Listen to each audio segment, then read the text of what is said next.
নমস্কার বন্ধুরা, বাংলা ওপিনিয়ন চ্যানেলে আপনাদের সকলকে স্বাগত জানাই।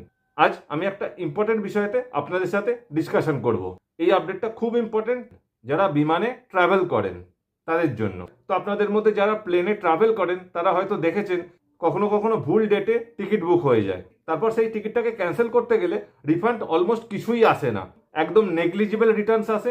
অলমোস্ট বলতে পারেন 90% টাকা কেটেই নেওয়া হয়। আর এই জিনিসটা আপনার একলার সাথে হচ্ছে না, দেশে এরকম লাখো লাখো যাত্রী আছে যাদের সাথে এরকম জিনিস হয়েছে। আমার নিজের সাথেই হয়েছে, একবার দুবার না, 4-5 বার এরকম হয়েছে। কারণ আমি ফ্রিকোয়েন্ট এয়ার ট্রাভেলার।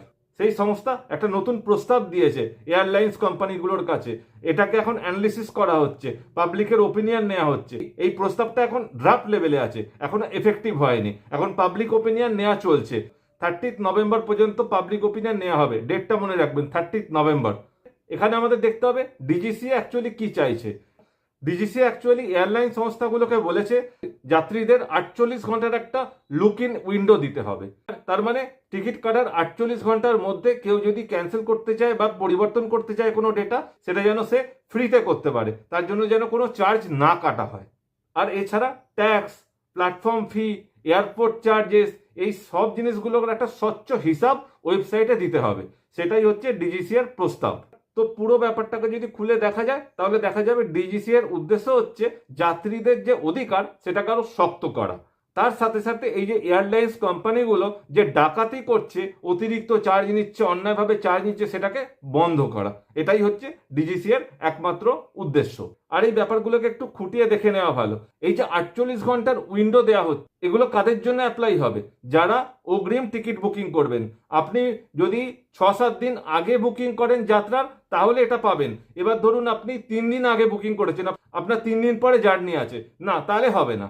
আপনাকে 5 দিনের ওপরে করতে হবে। এটা বলেছে 5 দিন আর 15 দিন। 5 দিন হচ্ছে ডোমেস্টিকের জন্য আর 15 দিন হচ্ছে ইন্টারন্যাশনাল ফ্লাইটের জন্য।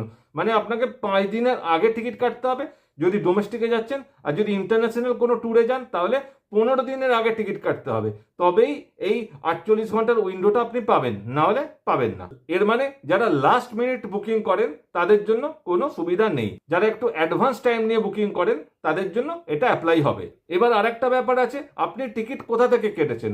আপনি কি এয়ারপোর্টে গিয়ে একদম কাউন্টারে টাকা দিয়ে কেটেছেন, নাকি না অনলাইন কোনো অ্যাপ দিয়ে কেটেছেন? এই ধরুন মেক মাই ট্রিপ, ক্লিয়ার টিপ, ইক্সিগো, এই যে সমস্ত অ্যাপগুলো, পপুলার অ্যাপ যেগুলো, সেগুলো থেকে টিকিট কেটেছেন কিনা সেটা দেখা হবে। এখন ডিজিসিএ বলছে এরকমও দেখা গেছে কি এই সমস্ত অনলাইন যে ট্রাভেল এজেন্ট অ্যাপগুলো, এরা টাকা যাত্রীদের ফেরত দেয় না বা অনেকদিন আটকে রাখে। তো এই জিনিসগুলোর জন্য ডিজিসিএ এয়ারলাইন্স কোম্পানিগুলোর সাথে কথা বলেছে, ওদের উপরে দায়িত্ব দিয়ে দিয়েছে। টাকা প্যাসেঞ্জারের কাছে পৌঁছবে সেটা এয়ারলাইন্স কোম্পানির দায়িত্ব। এখন ও অনলাইন ট্রাভেল এজেন্ট মাঝখানে হলেও সেটা দায়িত্ব এয়ারলাইন্স কোম্পানিগুলোর ওপর। তো একজন যাত্রী হিসেবে আপনার কি কি করণীয় আছে সেগুলো একবার জেনে নিতে হবে। প্রথমেই আপনার যে জার্নি প্ল্যান, সেই জার্নি প্ল্যানটাকে আপনি অ্যাডভান্সে প্ল্যান করুন আর টিকিটটাও অ্যাডভান্সে কাটুন। মানে অ্যাটলিস্ট 1 সপ্তাহ আগে টিকিটটা কেটে নিন, অ্যাটলিস্ট 1 সপ্তাহ আগে। আর যদি এটা ইন্টারন্যাশনাল ট্যুর হয় অ্যাটলিস্ট 17-18 দিন আগে কেটে নিন। ওই 15 দিনের লুপ দিয়েছে বলে 15 দিনের জন্য বসে থাকবেন না, 18-20 দিন আগে কেটে ফেলুন। সেটা হচ্ছে ফার্স্ট কাজ। তারপর এই যে টিকিট কাটার পরেই আপনার ইমেল আইডিতে একটা পিডিএফ আসে, ও হোয়াটসঅ্যাপে একটা পিডিএফ আসে, বা এসএমএস আসে আপনার মোবাইলে। এই সমস্ত জিনিসগুলোকে সংরক্ষণ করুন। যখন ট্রাভেল হয়ে যাবে তারপর এগুলোকে ফেলে দিন, ডিলিট করে দিন, যা করবেন করুন। কিন্তু যতক্ষণ না ট্রাভেল হচ্ছে ততক্ষণ পর্যন্ত এগুলোকে রেখে দিন। এগুলোকে ক্যান্সেলেশনের সময় কাজে লাগবে আপনার। তারপরে মনে করুন টিকিট ক্যান্সেল করেছেন, তো সেই সময়তে আপনার টাইম হচ্ছে 21 দিন। 21 দিনের মধ্যে পয়সা পেয়ে যাওয়ার কথা। কিন্তু যদি না পান তাহলে আপনি কমপ্লেন করুন। কমপ্লেন কোথায় করবেন? এয়ারলাইন্সের ওয়েবসাইটে গিয়ে করবেন, যে প্ল্যাটফর্ম দিয়ে আপনি বুক করেছেন সেই প্ল্যাটফর্মে করবেন। তারপরে কনজিউমার ফোরামেও করতে পারেন। তারপরে আপনি টুইটারে গিয়ে টুইট করতে পারেন। ডিফারেন্ট ওয়েতে আপনি কমপ্লেন করুন, সেটা খুব ইম্পর্টেন্ট। এইগুলো হয়ে গেল আপনার দায়িত্ব। এরপরে এই মুহূর্তে আপনার কি কাজ আছে? এরপর আপনার জেনে রাখা উচিত ড্রাফটটা পাবলিক কনসালটেশনের জন্য 30 নভেম্বর পর্যন্ত খোলা আছে। আপনার যদি এরকম কোনো অভিজ্ঞতা থাকে যে আপনার টাকা আসেনি বা দেরি হয়েছে, এরকম কোনো যদি অভিজ্ঞতা থাকে, ওই ওয়েবসাইটে গিয়ে আপনি আপনার অভিজ্ঞতা জানাতে পারেন।